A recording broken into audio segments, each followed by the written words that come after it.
नमस्कार बच्चों, एक बार फिर आपका ऑनलाइन क्लासेज में हार्दिक स्वागत है। हम वीर रस के कवि भूषण के बारे में अध्ययन कर रहे थे, जिसमें भूषण के द्वारा रचित शिवाजी के शौर्य के बारे में कुछ पद हमारे सामने दिए गए थे, उनके बारे में हमने अध्ययन किया था। इसी प्रकार कवि भूषण के द्वारा शिवाजी के शौर्य से संबंधित जो अगला पद है उसके बारे में हम आगे अध्ययन करते हैं। तो देखो कौन सा पद है। इंद्र जिमि जम पर बाढ़व जू अंब पर रावण सधम पर रघुकुल राज है। इंद्र जिमि जम पर बाढ़व जू अंब पर रावण सधम पर रघुकुल राज है। भुवन वारी वाह पर शंभुरति नाह पर ज्यों शस्त्र बाहु पर राम दिज राज है। दावा द्रम धुंध पर चिटा मृग झुंड पर भूषण वितुंड पर जैसे मृग राज है। तेज तम अंश पर काने जिमि कंस पर यु मलिच वंश पर शेर शिव राज है। ये अगला पद है किसका? कवि भूषण का। इस प्रस्तुत पद्यांश में कवि फिर शिवाजी के शौर्य का चित्रण करते हुए क्या कहते हैं कि इंद्र जिमि जम पर बाढ़व जू अंब पर। इंद्र भगवान देवता, इंद्र भगवान देव इंद्र, जिमि यानी जैसे, जम्ब यानी जम्बरासुर नामक राक्षस, जम्बरासुर राक्षस, जिस प्रकार से इंद्र का आधिपत्य जम्बरासुर नामक राक्षस पर होता है, उसी प्रकार बाढ़व यानी बाढ़वाग्नि,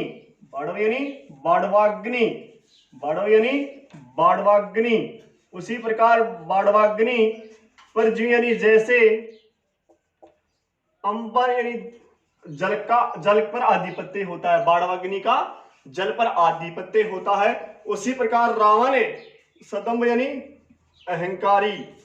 अहंकारी रावण के ऊपर रघुकुल शिरोमणि प्रभु श्री राम का आधिपत्य था। पवन यानी पवन के ऊपर हमेशा वारीवा है, जिस प्रकार से बादलों का आधिपत्य होता है, उसी प्रकार शंभु भगवान शिव पर रति ना है, रति के पति कामदेव पर आधिपत्य था। जो शस्त्र बाहु पर, उसी प्रकार शस्त्र बाहु के ऊपर राम दिजराज, राम यानी परशुराम, दिजराज यानी ब्राह्मणों में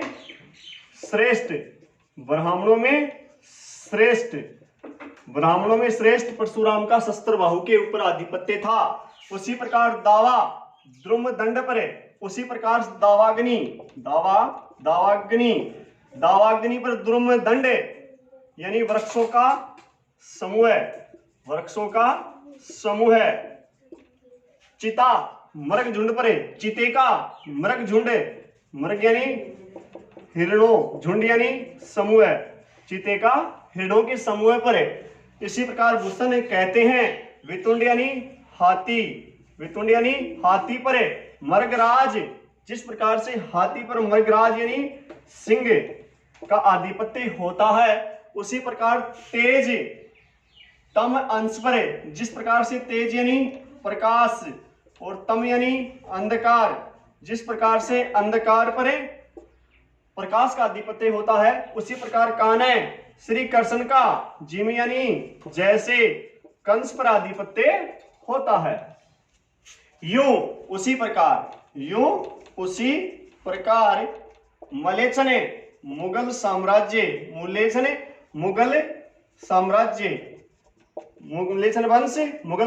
पर शेर शिवराज वीर शिवाजी का क्या है? आधिपत्य स्थापित है। बहुत अच्छा पद है। तो देखो एक बार इस पद को कि इंद्र जिमि जम पर बाढ़व जू अंब पर रावण सदम पर रघुकुल राज है। पवन वारी वाह पर शंभुरति नाह पर ज्यों शस्त्र बाहु पर राम दिज राज है। दावाद्रम धुंड पर चिता मृग झुंड पर भूषण वितुंड पर जैसे मृग राज है। तेज तम अंश पर काने जिमि कंस पर यु मलिच वंश पर शेर शिव राज है। ये पद हमारे सामने दिया गया है। प्रस्तुत पद्यांश में कवि यहाँ भूषण वर्णन करते हुए क्या कहते हैं, देखो। कवि भूषण यहाँ पर वर्णन करते हुए कहते हैं और वीर शिवाजी के शौर्य का चित्रण करते हुए कवि भूषण क्या कहते हैं कि इंद्र जिमि जंब पर बाढ़व जू अंब पर, कि जिस प्रकार से इंद्र जिमि जंब पर, जिस प्रकार से इंद्र का जम्रासुर नामक राक्षस पर आधिपत्य था, बाढ़व जू अंब पर, बाढ़वाग्नि का हमेशा जल के ऊपर आधिपत्य होता है।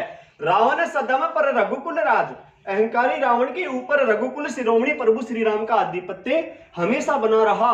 पवन वारी वह पर, उसी प्रकार पवन के ऊपर, बादलों के ऊपर पवन का आधिपत्य शंभु रति ना है पर, और रति के पति कामदेव के ऊपर भगवान शिव का आधिपत्य होता है। जो शस्त्र बाहु पर राम द्विजराज है, उसी प्रकार ब्राह्मणों में श्रेष्ठ परशुराम का हमेशा शस्त्र बाहु के ऊपर आधिपत्य होता है। दावा द्रम झुंड पर, उसी प्रकार वृक्षों के समूह पर दावाग्नि का आधिपत्य होता है। चिता मृग झुंड पर और हिरणों के समूह पर चिते का आधिपत्य होता है। उसी प्रकार भूषण कहते हैं वितुंड पर जैसे मृगराज है, उसी प्रकार हाथियों के समूह पर सिंह का आधिपत्य होता है। उसी प्रकार तेजतम अंश पर, उसी प्रकार प्रकाश का हमेशा अंधकार के ऊपर, कान्हे जिमि कंस पर, और भगवान श्री कृष्ण का हमेशा कंस पर आधिपत्य बना रहा है। उसी प्रकार यू मलेचन वंश पर, उसी प्रकार हमेशा इस मुगल साम्राज्य के ऊपर हे वीर शेर शिवराज वीर शिवाजी का आधिपत्य बना रहा है। इस प्रकार से इसका क्या करेंगे, अर्थ करेंगे। एक बार इसको ध्यान से सुनना। प्रस्तुत पद्यांश में कवि भूषण या वर्णन करते हुए कहते हैं कि इंद्र जिम जम पर, जिस प्रकार से देवराज इंद्र का जम्रासुर नामक राक्षस के ऊपर आधिपत्य था, बाढ़व जीव अंब पर, उसी प्रकार हमेशा बाढ़ावग्नि के ऊपर जल का आधिपत्य बना रहा है।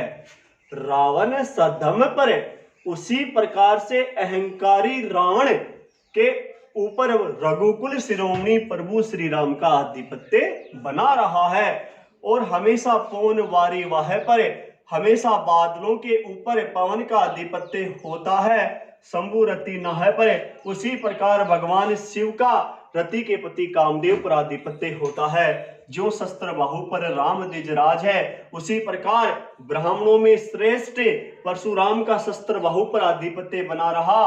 दावा द्रुम दंड पर, उसी प्रकार वृक्षों के समूह पर दावाग्नि का आधिपत्य होता है। चिता मृग झुंड पर, उसी प्रकार हिरणों के समूह पर चिते का आधिपत्य होता है। अतः भूषण कहते हैं वितुंड पर जैसे मृगराज है, उसी प्रकार से हाथियों के समूह पर हमेशा सिंह का आधिपत्य होता है। तेजतम अंश पर, अंधकार के ऊपर हमेशा प्रकाश का आधिपत्य होता है। कान्हे जिमि कंस पर, उसी प्रकार से हमेशा कंस के ऊपर भगवान श्री कृष्ण का आधिपत्य बना रहा है। अतः उसी प्रकार से मलेचर वंश पर, इस मुगल साम्राज्य पर शेर शिवराज हमेशा वीर शिवाजी का आधिपत्य स्थापित रहा है। अब यहाँ पर देखो, एक है बाढ़व यानी बाढ़वाग्नि, एक है दावे यानी दावाग्नि, और एक होती है जठरांगनी यानी कि बाढ़वाग्नि, ये तो समुद्र की आग होती है। फिर यहाँ पर दावाग्नि ये जंगल की आग होती है, और एक जठरांगनी जो पेट की आग होती है। इन तीनों में ये अंतर होता है, यानी कि बाढ़वाग्नि समुद्र की आग, दावाग्नि वन की आग, और जठरांगनी पेट की आग। इस प्रकार से तीनों में अर्थ होता है। तो इसका अर्थ कैसे करेंगे कि प्रस्तुत पद्यांश में कवि भूषण वीर शिवाजी के शौर्य का चित्रण करते हुए कहते हैं कि जिस प्रकार से देवराज इंद्र का हमेशा जम्रासुर नामक राक्षस पर आधिपत्य बना रहा है, उसी प्रकार हमेशा जल के ऊपर बाढ़ावग्नि का आधिपत्य बना रहा है। और उसी प्रकार अहंकारी रावण के ऊपर रघुकुल शिरोमणि प्रभु श्री राम का हमेशा आधिपत्य स्थापित रहा है।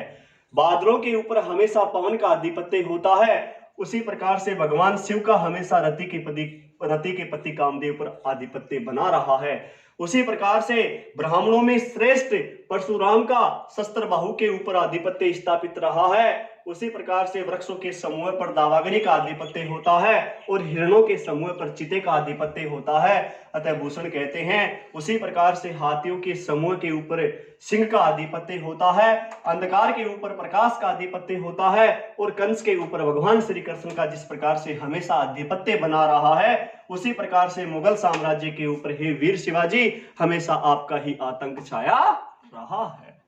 इस प्रकार से हमें इसकी क्या करनी है, व्याख्या करनी है। अब इसी कड़ी में आगे देखें तो पद नंबर कौन सा आता है, 5 आता है, जो हमारे यहाँ पर इस अध्याय का क्या है, अंतिम पद आपको देखने के लिए मिलेगा, पद नंबर 5, जिसमें फिर कवि भूषण वीर शिवाजी के शौर्य का चित्रण करते हुए क्या कहते हैं उसके बारे में हम अध्ययन करेंगे। तो देखो, गरुड़ को दावा जैसे नाग के समूह पर, गरुड़ को दावा जैसे नाग के, गरुड़ को दावा जैसे नाग के समूह पर, दावा नाग जूहे पर सिंह सिर ताज को, दावा नाग जूहे पर सिंह सिर ताज को, गरुड़ को दावा जैसे नाग के समूह पर, दावा नाग जूहे पर सिंह सिर ताज को, दावा पूरे हुत को पहरन, दावा पूरे हुत को पहारन, दावा पुर हुत को पहारन के कुल परे, के कुल परे, के कुल परे, दावा सबे पच्छिने, दावा सबे पच्छिने, दावा सबे पच्छिने के गोल पर बाज को, के गोल परे, के गोल परे बाज को, के गोल परे बाज को, के गोल परे बाज को, भूषण अखंड नवखंड, भूषण अखंड नवखंड महीमंडल, भूषण अखंड नवखंडन महीमंडल में, महीमंडल में तम पर दावा, तम पर दावा, तम पर दावा रवि किरण समाज को, तम पर दावा रवि किरण समाज को, पूरब 50 देश, पूरब 50 देश, पूरब 50 देश, पूरब 50 देश, दक्षिण में उत्तर लो, दक्षिण में उत्तर लो, दक्षिण में उत्तर लो, जहां पातशाही, जहां पातशाही, जहां पातशाही, जहां पातशाही, तहां दावा शिवराज को, तहां दावा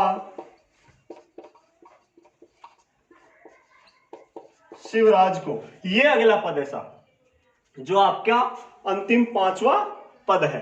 देखो, इसमें प्रस्तुत पद्यांश में क्या कहा गया है कि गरुड़ को दावा जैसे नाग के समूह पर, दावा नाग जूहे पर सिंह सिर ताज को, दावा पूरे हुते को पहारन के कुल पर, दावा सभे पचिन के गोल पर बाज को, भूषण अखंड नवखंड महीमंडल में तम पर, दावा रवि किरण समाज को, पूरब 50 देश, दक्षिण में उतर लो, जहां पातशाही तहा दावा शिव राज को। ये इनका क्या है, अंतिम पद है। एक बार शब्दार्थों के अर्थ देखो, देखो हर लाइन में बार बार एक शब्द आया है, दावा दावा दावा, यानी गरुड़ को दावा जैसे नाग के समूह पर। इस दावा का अर्थ होगा प्रभुत्व, इस दावा का अर्थ क्या होगा, प्रभुत्व। फिर यहाँ पर एक दावा शब्द आया, इसका अर्थ भी क्या होगा, प्रभुत्व। फिर यहाँ पर दावा आया, इसका भी अर्थ क्या होगा, प्रभुत्व। फिर यहाँ पर भी दावा अर्थ है, इसका अर्थ क्या होगा, प्रभुत्व। फिर आगे इसी प्रकार से फिर दावा आया, इसका अर्थ भी क्या होगा, प्रभुत्व। उसी प्रकार से फिर अंत में एक बार और आया दावा, तो इसका भी अर्थ क्या होगा, प्रभुत्व। अब देखो क्या कह रहा है, एक बार शब्दार्थों के अर्थ देखिए। गरुड़ को देवराज गरुड़, गरुड़ देवराज गरुड़, देवराज गरुड़, दावा प्रभुत्व जैसे नाग नागों के समूह पर। जिस प्रकार से नागों के समूह पर देवराज इंद्र का क्या बना रहा है, देवराज गरुड़ का क्या बना रहा है, आधिपत्य बना रहा है, उसी प्रकार नाग जूहे पर नाग जो है हाथियों के समूह है, हाथियों का समूह है, हाथियों का समूह है, हाथियों का समूह पर सिंह यानी शेर का हमेशा आधिपत्य बना रहा है। उसी प्रकार दावा पुरहुते पहाड़ों के कुल पर, पुरहुते पहाड़ों के कुल पर, पहाड़ों के कुल पर हमेशा देवराज इंद्र का क्या बना रहा है, आधिपत्य बना रहा है, देवराज इंद्र का आधिपत्य बना रहा है। उसी प्रकार दावा यानी प्रभुत्व है सबे पक्षिण यानी पक्षियों के समूह पर, पक्षियों के समूह पर, पक्षियों के समूह पर हमेशा किसका आधिपत्य बना रहा है, बाज का आधिपत्य बना रहा है। उसी प्रकार भूषण कहते हैं अखंड नवखंड और महिमंडल में, अखंड नवखंड और महिमंडल में तम यानी जहां पर भी प्रकाश जाता है वहां प्रभुत्व होता है रवि किरण समाज यानी सूर्य का, वहां प्रभुत्व किसका बना रहता है, सूर्य का बना रहता है। उसी प्रकार से पूर्व यानी पूर्व, पच्छा यानी पश्चिम, पश्चा यानी पश्चिम, दक्षिण यानी दक्षिण और उत्तर, जहां पर भी पातशाही यानी मुगल सेना, पातशाही मुगल सेना जहां पर भी निवास करती है, दावा प्रभुत्व है, वहां शिवराज यानी वीर शिवाजी का क्या बना रहा है, आधिपत्य बना रहा है। ये अर्थ है इसका। देखो गरुड़ को दावा जैसे नाग के समूह पर, दावा नाग जुहे पर सिंह सिर ताज को, दावा पुरहुत को पहाड़न के कुल पर, दावा सबे पचिन के गोल पर बाज को, भूषण अखंड नवखंड महिमंडल में तम पर दावा रवि किरण समाज को, पूर्व पश्चिम देश दक्षिण में उत्तर लो, जहां पातशाही तहां दावा शिवराज को।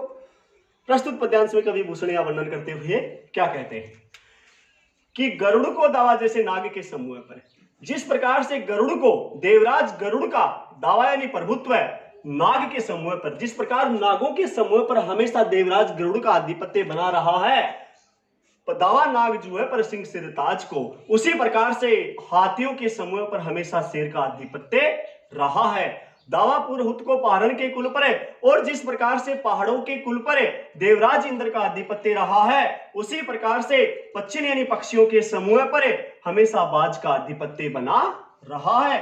उसी प्रकार से भूषण कहते हैं अखंड नवखंड और महिमंडल में जहां पर भी प्रकाश फैला हुआ है वहां पर हमेशा सूर्य की किरणों का प्रभुत्व स्थापित होता है। उसी प्रकार से पूर्व पश्चिम दक्षिण उत्तर जहां पर भी मुगल सेना निवास करती है हमेशा वहां पर वीर शिवाजी का आधिपत्य स्थापित रहा है। इस प्रकार से इसका क्या करना है, अर्थ करना है कि प्रस्तुत पद्यांश में कवि भूषण वीर शिवाजी के शौर्य का चित्रण करते हुए कहते हैं कि जिस प्रकार से देवराज गरुड़ को दावा जैसे नाग के समूह पर, जिस प्रकार से देवराज गरुड़ का नागों के समूह पर आधिपत्य रहा है, दावा नाग जो है पर सिंह सिर ताज को, उसी प्रकार से हाथियों के समूह पर शेर का प्रभुत्व स्थापित रहा है। दावा पुरहुत को पहाड़न के कुल पर, और हमेशा पहाड़ों के कुल पर देवराज इंद्र का आधिपत्य स्थापित रहा है। उसी प्रकार से दावा सबे पश्चिम के गोल पर बाज को, पक्षियों के समूह पर हमेशा बाज का आधिपत्य बना रहा है। उसी प्रकार भूषण कहते हैं कि इस अखंड नवखंड और महिमंडल में जहां पर भी प्रकाश की किरणें जाती है वहां पर सूर्य का प्रभुत्व स्थापित रहा है। उसी प्रकार से पूर्व पश्चिम दक्षिण उत्तर जहां पर भी मुगल सेना निवास करती है वहां पर वीर शिवाजी का हमेशा प्रभुत्व स्थापित रहा है। अगर हमें इसकी पूरी व्याख्या करनी है तो इस प्रकार से करेंगे कि प्रस्तुत पद्यांश में कवि भूषण वीर शिवाजी के शौर्य का चित्रण करते हुए कहते हैं कि जिस प्रकार से देवराज गरुड़ का हमेशा नागों के समूह पर आधिपत्य बना रहा है, उसी प्रकार हाथियों के समूह पर हमेशा शेर का आधिपत्य स्थापित रहा है। और जिस प्रकार से पहाड़ों के कुल के ऊपर देवराज इंद्र का आधिपत्य बना रहा है, उसी प्रकार से हमेशा पक्षियों के समूह पर बाज का आधिपत्य स्थापित रहा है। अतः भूषण कहते हैं कि उसी प्रकार जो अखंड नवखंड महिमंडल में जहां पर भी सूर्य की किरणें गई हैं वहां पर हमेशा जहां पर भी प्रकाश गया है वहां सूर्य की किरणों का आधिपत्य स्थापित रहा है। उसी प्रकार से पूर्व पश्चिम दक्षिण उत्तर जहां पर भी मुगल सेना निवास करती है वहां पर वीर शिवाजी का आधिपत्य स्थापित रहा है। इस प्रकार से कवि भूषण जो वीर रस के प्रमुख कवि हैं, इनके द्वारा लिखित ये 5 पद है हमारे अध्याय में दिए गए हैं, जिनके बारे में हमने क्या किया, अध्ययन किया। अब आगे आने वाले जो इसमें जो अभ्यास प्रश्न है, उन अभ्यास प्रश्नों को हमें हल करना है। प्रत्येक प्रश्न को देखते हुए अगर कोई समस्या आए तो एक बार फिर से वीडियोज को देखने का प्रयास करें, जिससे क्या कि जैसे ही आपको किसी पद्यांश का अर्थ आएगा तभी आप किसी प्रश्न का उत्तर ढूंढ सकते हो। तो बार बार आप अभ्यास करो, इनको पढ़ने का प्रयास करो। अब इस प्रकार से हमने सबसे पहले भक्ति काल के कवि पढ़े, फिर रीतिकाल के कवि पढ़े। अब हमारे जो भी आने वाले शेष जितने भी कवि होंगे, सारे के सारे हमारे कक्षा 12 के सिलेबस में, उसमें सारे के सारे कवि आधुनिक काल के होंगे। किस काल के होंगे? आधुनिक काल के, जिसको भी अलग अलग भागों में हमने बांटा। जैसे सबसे पहले भारतेंदु युग, द्विवेदी युग, छायावादी युग, प्रगतिवादी, प्रयोगवादी, नवलेखनी या नई कविता का युग। इन कवियों को हम विस्तार पूर्वक एक एक करके अध्ययन करेंगे आगे आने वाले वीडियोज में। आज के लिए इतना ही। आगे आने वाले वीडियो तक के लिए सभी को नमस्कार।